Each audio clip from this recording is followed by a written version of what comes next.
I love the PCH coming down. You come down out of the mountains and you start seeing the ocean and you get this beautiful vista. And that's like where you live. It's such a Yes. beautiful spot. Yeah, I love where I live. I am 10 minutes drive from the ocean. I can go walk on the beach anytime I want to. That's part of the reason I moved here is it's right near the That's amazing. ocean. You got a It's big, so beautiful house nice. with like 5 bedrooms, six I bedrooms, do. something. Yeah. I do. I have my 5 bedroom, 4 bathroom, 3 kitchen house because it's got a couple of what we call additional dwelling units out here. Nice, nice. It's a good thing to have. It's a very It good thing to is. have. It is. I find that if you have that expansive space, you can invite friends over, and Mhm. they've got their space to stay and they don't have to intrude. And then you can have that communal time when you want to have it. So I think Yeah. it's a Yeah, right now beautiful I've design. I've got family here right now, so we've all got space to be. We can get away from each other if we have to, which is kind of nice.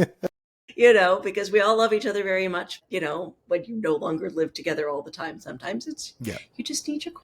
You need your quiet space. And I could find myself talking about real estate over and over and over again. It's one of my passions. But we are not here today to talk about real estate. What we're Right. here today is to talk about copywriting. And a Hmm. lot of people go, don't I just grab ChatGPT and just run with it? And sure, but the thing is we want to do good copywriting. Hmm. And so this is a podcast today that's really about if you're a business owner, if you're somebody who, you've got to reach out to your clients, maybe you have a list of emails. Maybe you're one of those people who hoards emails. You know what I'm talking about? You Yes. grab your big, thick stack of business cards and they sit on the desk. You don't do anything with them. Or you go to an event and you get everybody to scan that QR code and it goes into that list and you don't do anything with it. If you're one of those people who gathers all of those names but do nothing with it, this is the podcast to help you figure out how to actually do something with it. Because again, if we have something we don't do anything with, it's just going to start to build up dust and it's not going to add value to your business. So Tanya here is today. Tanya Brody, you're a copywriting expert. You've worked with some of the best. You've worked with Ryan Levesque. You've worked with the AWAI and a myriad of other organizations. You actually coach, I believe, with the AWAI. I do. And that's the American Writers, what is it? And American Artists Writers and Incorporated. Artists Incorporated. Yeah. So really dialed in. So thank you very much for joining us on the podcast. And I really just want to hone in on the idea of how does somebody go? First of all, how do they go? Like, why should I do it? Like, okay, great. I've got this stack. I've got this big stack of business cards. So what? I'm going to just leave them. They'll eventually call me. That's a lovely idea. That is a lovely idea. You gave them, and in an older world, that is true. But we don't live in that world anymore. So I want you to think about but like when I was a kid in the 70s, that might have been true. Maybe even in the 80s. But these days, we are bombarded with information. I believe I heard a statistic that we receive more information in one day than someone in like the 16 or 1700s received in their entire lifetime, whether they were educated or not. So that's a lot of information. And when you think about, I like to talk about it like this: until you are the thing that is on fire on someone's desk, they don't care. And it doesn't matter that your business card is there. Honestly, I have a business card sitting right here from someone I really need to follow up with, and I just haven't done it because it's not the thing on fire on my desk. So the beauty of having someone's email address and having their permission to email them, which is very important, is that you can show up in their inbox and just be that friendly reminder of, hey, remember we had this conversation? So we had this conversation, and this is what we talked about, and this is why we had this conversation, and I can still help you. I still have the solution to your problem. And here's the other thing to think about: whether you're doing business to business or business to consumer, you're going to get, you know, uh, maybe if you have 100 people that you contact in one way or another, whether it's through a Facebook ad or through a personal encounter or through a trade show or whatever, maybe 100, if you get 100 people, maybe one or two of them will buy right away, right? Well, there are still 99 to 98 people out there who said at one point they were interested. Email is the perfect way to follow up with them until you're that thing on fire on their desk and they're like, oh my god, Steve has been emailing me for the last 5 months, and I have not followed up with him because I've just been so crazy busy. But now this thing that we talked about is urgent. So I am now ready to solve this problem. I'm going to contact Steve because Steve has been giving me all this really useful information. He's been really genuine. He's been helping me, even though I haven't been ready to deal with this. Yep. Yeah, no, it's one of those things where you look at, I'll give you a great example. I was, sitting there really minding my own business, kind of going through my emails, and I get this pop-up email saying, Thomas Larini in Toronto. And I was like, and I haven't seen Thomas in 5 years, maybe. I don't even know how I got into his email list. Probably he decided to do what you're about to talk about. And so I'm like, Thomas Larini is in Toronto. And I clicked on the email because I hadn't seen him in a long time. And I went, he's gonna be, I'm not doing anything on Saturday, and it was a 3-day event. And I went, okay, well, I'm going to click on to see if I can go to it. And I go to it and it says, okay, there's some nominal cost. And I'm like, who cares? Right. I'll go in, spend an hour, support his event, and then I'll leave. Well, I Mm-hmm. ended up staying for 3 days at his event. And then I ended up signing up to be part of his community. I ended up speaking on stage in front of 1,000 people just last weekend with his community. I ended up getting into, now I've got probably a half a dozen events I'm going to across the United States because of this. And so all of this activity happened as a result of one well crafted email. Yeah. And sometimes that's all it takes. Now, honestly, there will be other people who may be on your email list for years. And then suddenly one morning they wake up and they're like, I need to solve this problem right now. And your email is the one that shows up at the top of their email inbox. And they're like, this is it. This is exactly what I need. Yeah. Yeah. I That's think, what you want to build. I think that's so true. I think Grant Cardone really puts it. He says, most people quit before their clients quit, before their clients, the clients still have the need. They're just not ready, and you quit on them. Yeah. Yeah. Actually, my mentor, Ryan Levesque, usually says most people, once they've signed up for your list, they're not saying, no, never. That's when they unsubscribe. They're either saying, not this thing Mm-hmm. or not right now. Yep. So if they keep opening your emails, they're still interested. I think there's So, a lady by the name of Amy Porterfield. yes. And I love Amy Porterfield. Everything she does is just so cool. But she does a wonderful job of really building an empire around her email list. And Yes. she crafts out a lot of great content, and she creates really good collaborations, and she does a great job through affiliates. She's done it with, I saw with Pete Vargas was one of them from 10X Stages, for Mm-hmm. example. And it was just a wonderful opportunity for both of them to really create great collaborations, but only could have existed if she had an email list. So guys, if Exactly. again, this is about people who want to get into action, because what we're about to do is to go through a series of things on this podcast to allow you to get into action of actually doing something with your email list. Because what Tanya does is she actually runs a community of people who get together once a week and as a standard, not as a goal, but as a standard, must produce an email that is sent as part and parcel of doing that. Because again, it's not about thinking about doing things, it's about getting in action. So have your paper, have your pencil out. If not, just favorite this, like or subscribe, get this thing into your DNA of getting into action, because I want you to take notes so that you know what's going to create good content, because that's what we're about to go through right now, is getting into the action part. So you know why now. Now we need to get into action. So the first thing is getting into action is, I know what happens to me. This is exactly, I go down, I'm like, perfect. I'm with you, Tanya. I know I want to be the next Amy Porterfield. She probably looks better than I do, but we're going to go with, I'm going to, produce some good results anyway. So I sit there, I'm in front of my computer, and my fingers pause like this. They just sit, and I'm ready to go. And I've got, what the hell do I write about? And I get that writer's block. And then you go out and you go to the fridge and you grab make a smoothie, and then you go pet the cat, and the kid's homework's not done, and they get on to the next thing, and maybe I should work on my accounting. And so then it stops because of that writer's block. So I guess the very first thing that people need to know is, how do they overcome the writer's block? How do they get to that moment that it's like, I can actually do this? So I get it. The white screen of death is real, it's a thing. However, the simplest thing to do is to think about all of the questions that people ask you about your business or your product or service. You may be sick and tired of answering these questions and think everyone's heard this before, but people who are new to your world have never, ever, ever heard this. So they want to know what it is that you do, why your product or service is actually going to help them. That is Mm, the biggest thing. It's a rule of copywriting. Secrets of copywriting. Secrets of copywriting. The biggest thing you need to do whenever you write anything is answer the question, what's in it for me? That is the question that all of us mm, as consumers ask. Why should I give you my time? Why should I be reading this email? Why should I be giving you my money? mm. Answer that question, and you've solved the majority of the problem of writer's block right there.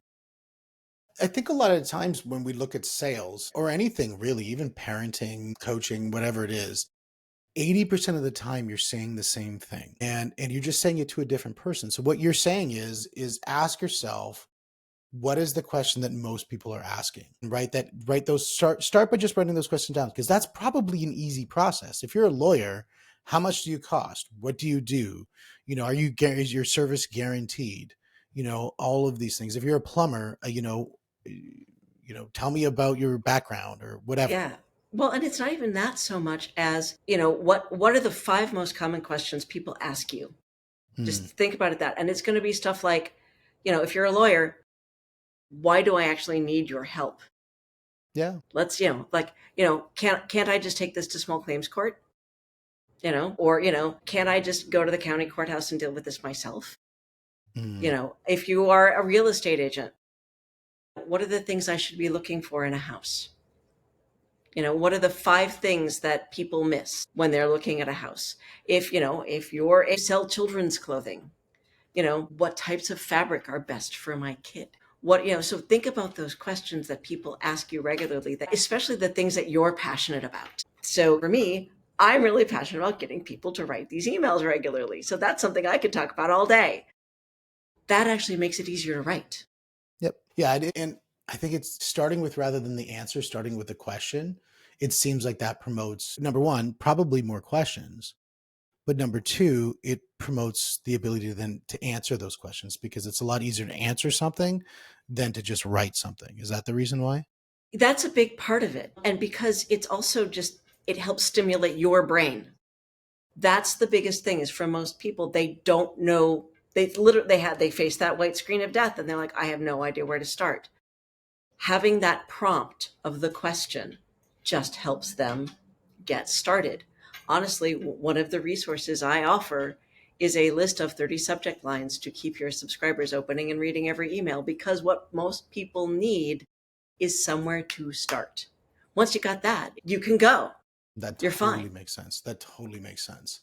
And so, okay, so that's great. So I think the idea, first of all, starting with the questions. Now, if somebody was going to amp it up, I know in Launch, which is a thing, it's a startup community run. I think it's by Jason Calcanis or something. Okay. And my brother was in that community. And one of the things they did is they did all these pitches. Mm-hmm. And so you could just practice your pitch to just raise capital, practice your pitch to raise capital. And what they did is you do your pitch, and then at the end of it, then all the investors who are sitting there would ask you questions. Mm-hmm. And these questions would be, sometimes objection style questions. So one of the things that they really promoted was the idea, is not only with the idea of questions, but objections. Like, what are the 5 objections that you get? And if you write those objections, and if your emails are handling objections before you're even in the sales process, it's going to make it a lot easier for you to work with your clients. Have you found that that's a good skill, a good tactic? Absolutely. Because, I mean, that's the first thing you want to do, is overcome those objections. Because someone is going to say, I mean, one of the most common objections I get is, I never know what to write. So, one of the things I write about all the time is how to overcome that problem. Here's how you figure out what to write. Yeah, which is first starting with questions, starting with the Mm-hmm. questions. I think that's Yeah. beautiful. You start with the general questions, start with the objections, start with anything and start building that out. I Yeah. think that's a beautiful first step. So, guys, if you have your paper, if you have your pen and you're writing this stuff down, I challenge you right now to write down 3 questions that you get asked and just use that as a starting point, because we're going to continue on from there into how to create really good content. So, write down 3 things that you get asked every time about clients. Even if they ask and stump you, these might be objections. Things are like, it costs too much. It takes too much time, or, maybe, it's not going to fit my business, or, I can't, any of these things. Start thinking about, okay, well, how would I answer that? And write that down. And that's a great starting point. Would you agree, Tanya? I agree wholeheartedly. And if you're like, I can't write, like if you freeze up when you write, take out your phone, open your voice recorder, talk it into your voice recorder, and then transcribe it.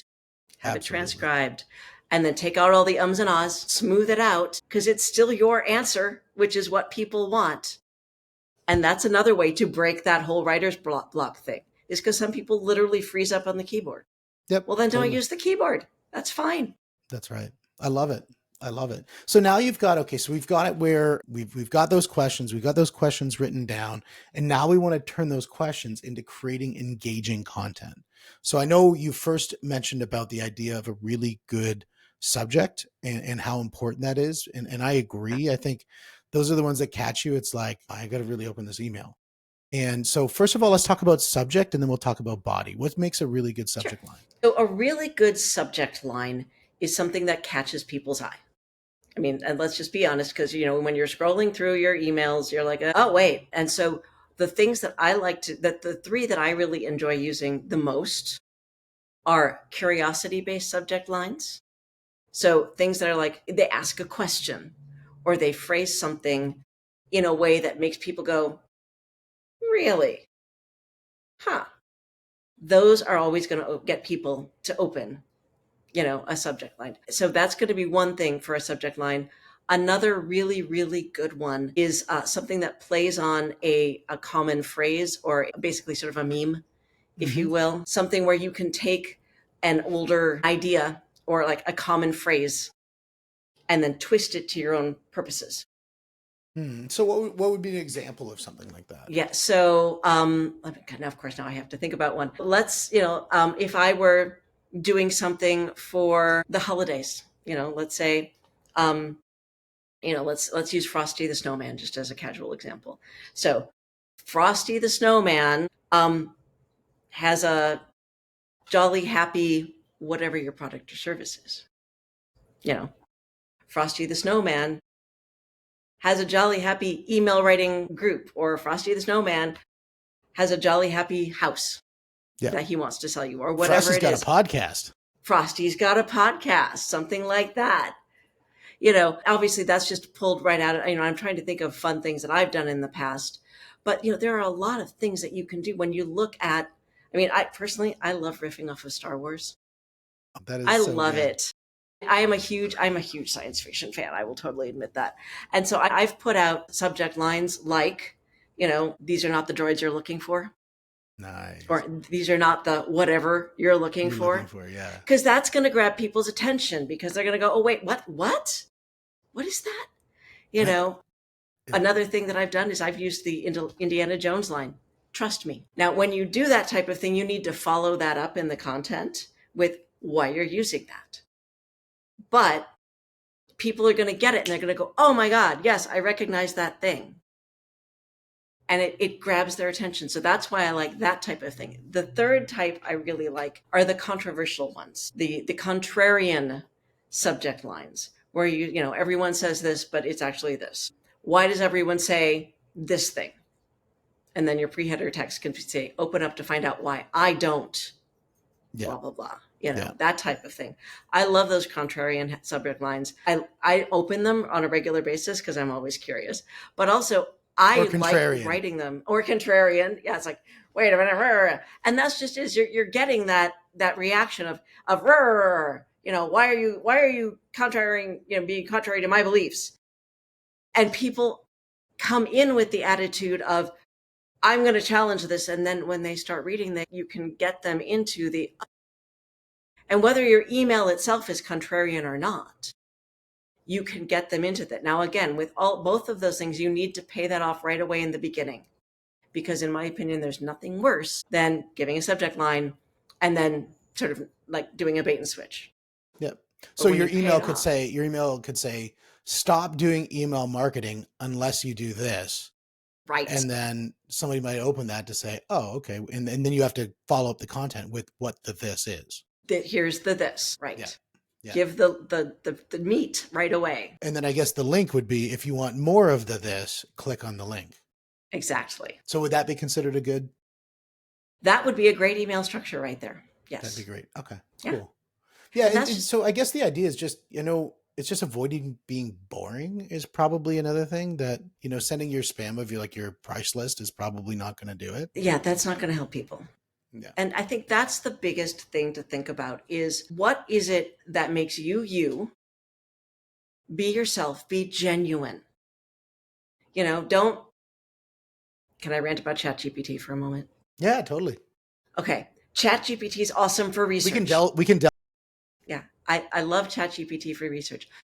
However, I think its writing is boring. I think it's vanilla. Be you. That's what people want. People want to know who you are. They want to get to know you and to build a relationship with you and your company. So give them that. I talk about my cats and Star Wars and all sorts of silly things all the time. I talk about the fact that I used to work at Renaissance festivals all over the country in my emails because people want to know me and what I You got do. +3 charisma. Yeah, there you go. You got to roll for that, man. A nat 20 roll on that one. Yeah. And so no, I totally agree. And furthermore, if you start writing content, and even if you start writing content for emails or blogs, there's a lot of tool sets out there that people are getting very acquainted with.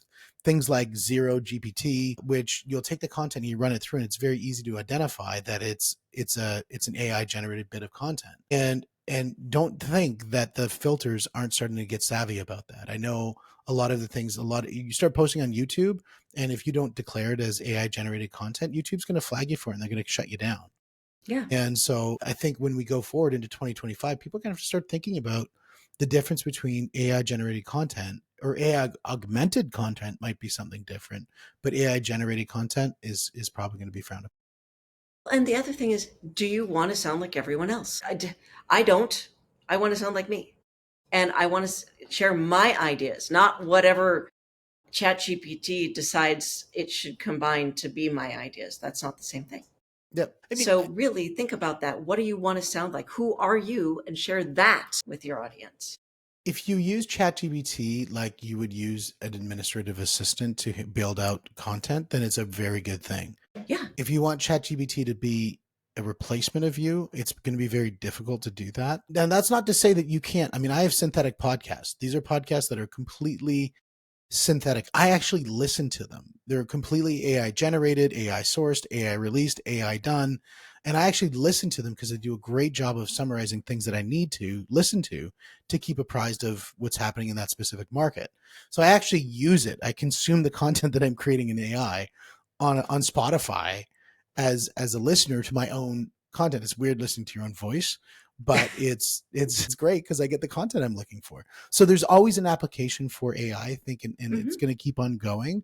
But that ability to be able to do something and make it yours, because I think one of the things that we had a conversation in the preamble was talking about, who is this really for? And you talk about the business owners and why is it so important as a business owner to be engaged in the copywriting? It's because you just intrinsically know your business. You intimately know what differentiates you. You know, why did the last 50 people buy from you? And if you could start to understand all of those things and bring it out, especially in a copywriting moment, you're going to be able to create better copy. Well, also, you know why you created your product or service. You know what it does and how it helps people. I mean, you can tell me all of that, but you have the experience and you can tell all those weird stories about, the first time you did whatever it was you did that got you X result and why you started doing this. And you're going to do a much better job of telling me that than AI, or than you telling me and me trying to tell it as a copywriter. Now I'm good at that. Don't get me wrong. I'm good at my job, but it's coming from you. It's going to be even more genuine. And that's what people want. We want human relationships, especially even more that now that ChatGPT is coming out, we want human interaction. Absolutely. The other thing we want a lot of times when we talk to people is easy wins. So something that we can I want to get out of the gate. So now we know, look, the questions to ask. You know that You need to create a good hook that's going to happen within. It's not just going to be a vanilla subject line. It's going to be something that's going to be an engaging hook. And then you're going to follow up with the body is actually going to authenticate that hook. It's going to tie everything all together. So thematically it feels congruent, right? It feels like it's part of the same system. And in that body, what is something that is going to be like a good punch in the body, for not literally a punch in the body, because I do that's a whole Let's be different nice to our conversation. subscribers. You got to be Yes. nice to the subscribers, but what's going to be a good punch that's going to be something that they could do inside the actual body of the email? Well, as I said, the first thing you need to do is pay off your subject line.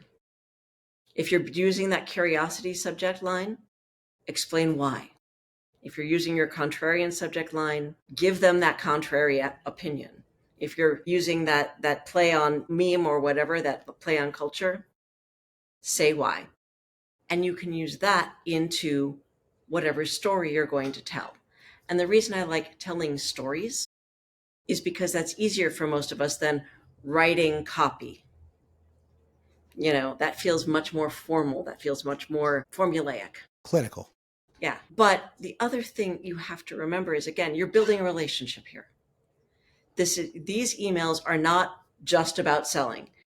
I don't know about you, but every time I get a company that all they do is send me emails that say, buy my stuff, buy my stuff, buy my stuff, I unsubscribe, because that's not what I want.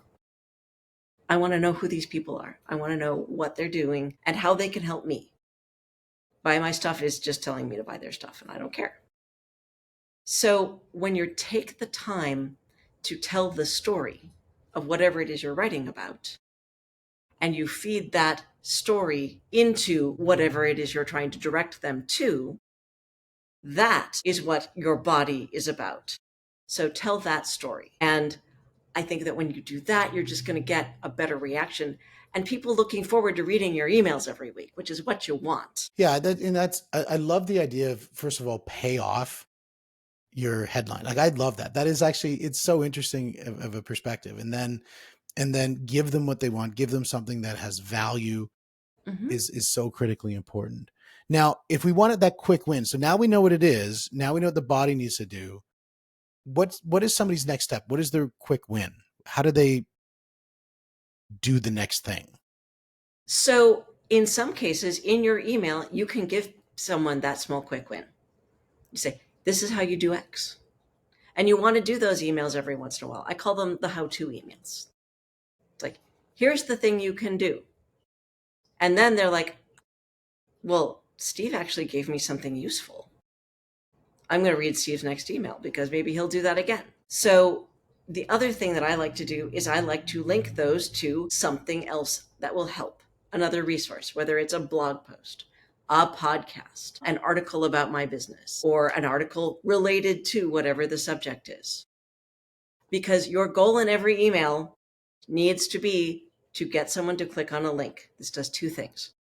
Number one, it trains people to click on your link, which is what you want, because when you're selling something, you want them to be trained to click on the link. The other thing that it does is it trains the ISP, so Gmail, Apple Mail, Yahoo Mail, that you are the person these people want to hear from and you are interacting with their emails, which increases your deliverability to their inboxes, which actually increases your deliverability overall. Yeah, So you're training both the algorithms and the humans at the same time. we had one person call us because we do, obviously, with the mass email systems and stuff that we have together. We've had one person call. They said, great, I went out into Zoo and I bought a list of 50,000 names, and I put together a series of emails and I sent them out, and for some reason we're in everybody's spam, and I don't know why.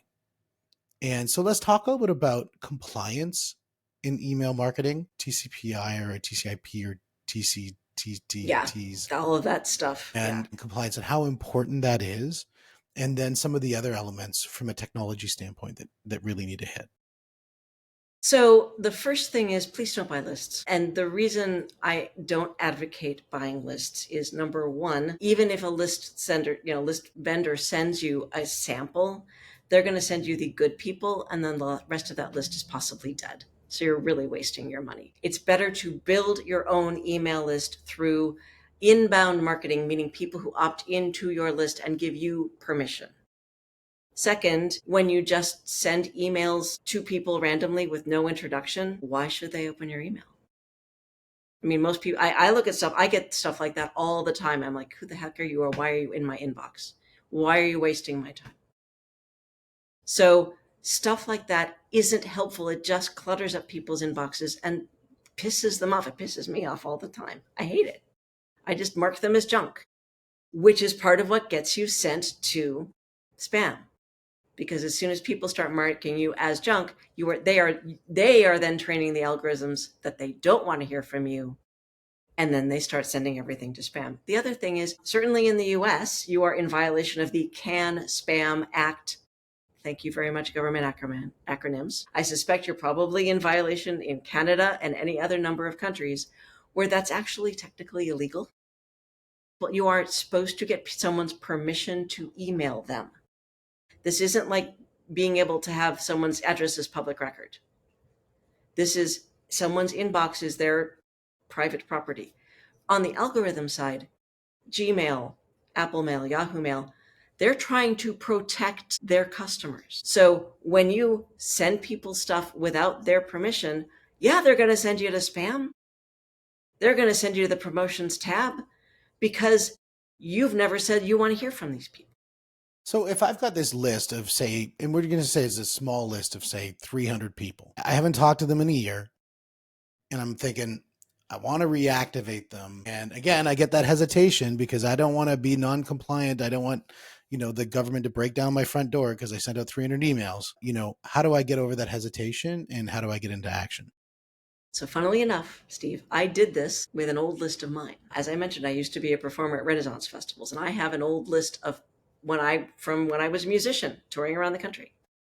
And I decided Playing to the harp, reactivate I that think list. Playing the harp, yes. Playing the harp at Renaissance festivals and Celtic festivals and all sorts of stuff all over the country. Nice. And what I did was I emailed that list, what I call my apology sequence.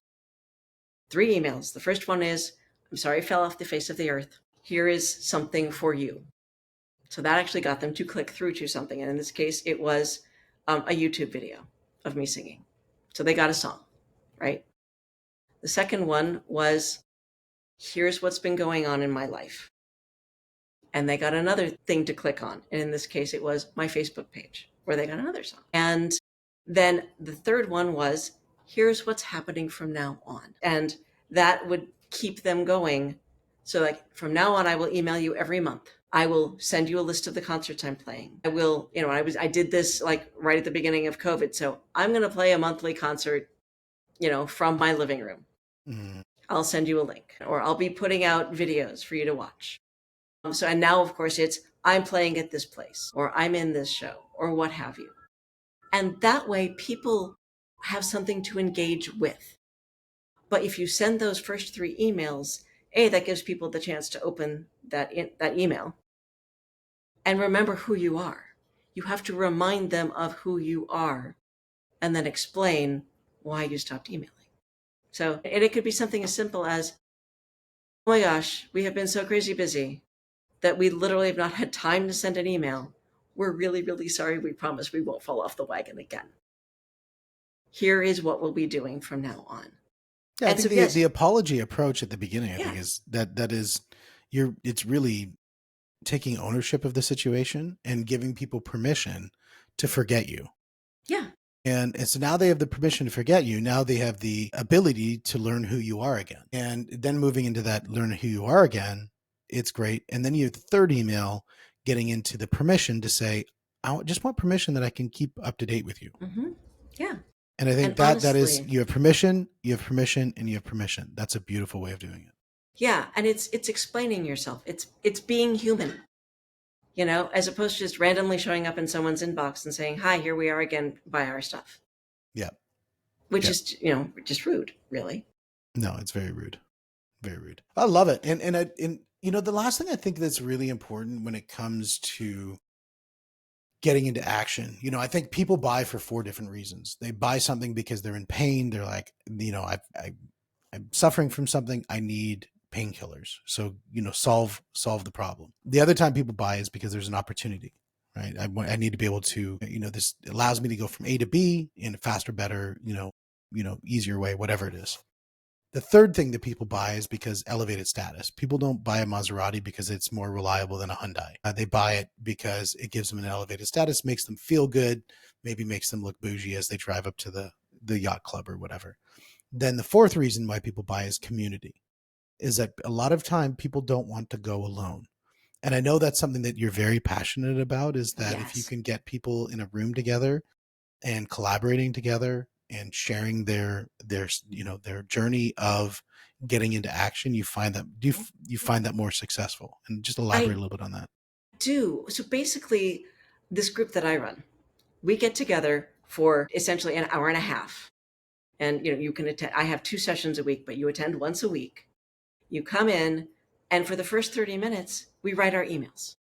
So we're in a group, we're doing it all together. And when we show up every week, we're supportive of each other. And it feels good to have a group to do, even if it's just co-working, it feels good to be doing this with a group. We all say hi, we catch up, and then we start writing. Then after that 30 minutes is over, we take the time to review each other's emails. So everyone gets my eyes, the professional copywriter, on their emails, telling them, all right, first of all, you misspelled this. Second, this would flow a little bit better if you did this. Third, what are you actually trying to say here? And I encourage everyone in the group to contribute so that you're also getting the feedback from people who may not be your ideal customer, but they're reading something for the first time. And if something hits them differently than you want it to, we need to figure out how you can rewrite that so it makes more sense, right? So you're getting direct feedback on stuff you just wrote. And that way you can take all of that. And then we spend the next 20 minutes incorporating all that feedback and editing it. And then by the end of the session, your email for the week is written. You can load it into your ESP or CRM, however you're sending it, and it's done. And you can go on about your week. And then you just come back and do it again the next week. That's so And, perfect. we talk about ideas. If someone is stuck, we say, okay, so what's going on? We help each other brainstorm. And it's such a nice thing. It's actually one of my favorite parts of the week is just working with everyone doing this. Because first of all, I love doing this stuff. I love doing critique and copy review. It's fun for me, but also people get so much out of it, and they find that everyone is saying, "My God, my emails are so much better." You know, Yeah, the I think you learn so much being part of somebody else's learning journey as much as being part of your own. This is hmm why, boot camps, fitness clubs, like when you're doing HIIT or doing Brazilian jiu-jitsu or, doing any sort of training, it happens in groups because collaboratively you can learn so much more. And secondary to that, accountability wise, you can learn so much more because if you're supposed to be there on Tuesday at 3 o'clock and you're not there, there's a little bit of group accountability. Like, I got to be there because Bob's going to be upset if I'm not there. And then you get there and you get it done. And so if somebody signed up for something like this for a year, that would mean they'd have 52 high quality pieces of content that have not only been thought about, have actually been executed and put into play and actually sent out. And when we look at what I did with that one organization where Thomas's name was up at the top, it was a good hook. I'm like, I recognized it. I opened it up. It had a really good actionable. I took action and then I got into their group. That represent tens of thousands of dollars for that organization because of one email. Imagine if you sent out 52 in a year, what the impact could be for your business. exactly. And more importantly, it represented something for you as a business owner, a way to solve a problem you had or to get a benefit that you wanted, which was in this case, you got a speaking gig, you got more clients. Me as the person who Yeah, received the email, it was 100%. fantastic. It was great So, because, a lot of times as you say, there's just so much noise that goes on. And I was so fortunate that the hook was good enough to be able to get me to execute. And then I was able to get in and to get things moving. It was perfect. exactly. So that's what you're really looking for is again, you're building that relationship. Now, maybe you hadn't heard for Thomas and you said, what, 5 years? But you remembered him enough that you're like, okay, this is Thomas the is a thing. memorable guy. There you go. There always a good position to be in. That's right. Yeah, he's a good dude. But Well, it stimulated you to do this and you that's did it, which is the goal of the email. That's right. And got into action and they win, I win. And that's the one thing I think people in sales don't realize is that On the other side of any transaction is where all the value exists. Because if you don't get to the other side of the transaction, you're not going to benefit as the person who's selling it in the terms of profit. And the person who's buying from you is not going to benefit from the terms of the value and the features and the benefits that they're getting on the other side of the transaction. So it is your duty, Yeah, it is your responsibility, it is your obligation to help them get there so you can create this beautiful thing called a win-win and make that exactly. happen. In my opinion, we as business owners, yes, we're here to make money and pay our bills, but we're also, more importantly, here to serve. We are here to serve the people who come to us with their problem. So if you come at it from that angle, it becomes far less about selling, which feels slimy to people, and it becomes more about serving. How can I help you reach your goal? Absolutely. And the more you get comfortable that you're actually serving somebody, the less it feels slimy. Where the only reason why Hmm. it feels slimy is because you're not wholly committed to what you're doing.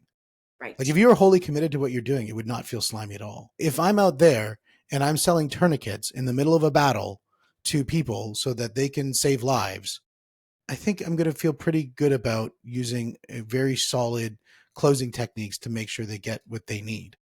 And so the idea is whatever you're selling, as long as you truly intrinsically believe it, and the number one sale that you need to make is to yourself first, that you believe wholeheartedly that what you're doing is the right thing, all of this will come together in full circle and make a lot of sense. Absolutely true. Yeah. Tanya, it's been an absolute pleasure having you on the show. And everybody, I really hope so. What we've got out of this today is number one, first of all, why you should do it, why you should get into email into action. It doesn't matter whether you have a list of 100 names or a list of 10,000 names. What's better is that you have a relationship, some sort of with that name, and more importantly, permission. And once you have that relationship or permission, you start getting into action. The first way to get into action is start to ask questions. Ask yourself, what do most people talk about when they want to learn about what I'm doing? What are some of the objections that I receive when people want to get into action, but they're running into roadblocks? Ask those questions of yourself and start writing the questions down because that's going to allow you to promote to getting to writing really good copy. And then as you get into there, then you say, okay, great. Now I'm going to go and I'm going to spend time working on my subject line. That's my hook. That's the thing of getting them to take that finger and put it over onto the click button and get them into the body of the email. And then I love, Tanya, what you said about the idea of now you've got to pay off the debt that's owed to your hook by following up the hook with content that follows suit with what the hook was. You got to deliver value there. And as you continue to deliver value, you build up the trust ladder. So then people get into action to that beautiful, sweet, sweet click through that you get right on that email. They now go to your content and get into action, whether that's signing up for a course, downloading your ebook, or buying something that you have. They're getting into action with you. And that's the sign of success. That's when you know you're creating great content. And guys, if you feel at all that you're stuck, and you're like, I love this, but I need the last bit, the most important bit, which is that community of people who hold you accountable and doing it every day, so that by the end of this year, by the end of 2025, you have a minimum of 52 sweetly, finely crafted, reviewed by a highly qualified copywriter on a weekly basis. I highly suggest that you get in contact with Tanya, and that would be at tanyabrodycopywriting.com to be able to go out and check her out. Am I right on the website? Tanya Brody, copywriter, not ing. Copywriter.com. Copywriter.com. Yes. And go to the website and check her out. And in the show notes, you'll see. And guys, just get into action and get this done because, the number one thing that I always talk about is the idea that attention is one of the most important currencies that we have in our business. And the more attention that you can generate for your business, the more people will start to learn about you. The more they learn about you, the more that hopefully they will start to trust you. When they trust you, they get into business with you. So always understand this, that money follows attention. Focus on attention and the money will follow. And Tanya, this has been an absolutely fantastic action-oriented podcast. Thank you very much for being on it. Thank you so much for having me, Steve. It was a pleasure. Thank you. And guys, this is the money, this is the mindset, this is the mentoring podcast. We'll see you on the next one.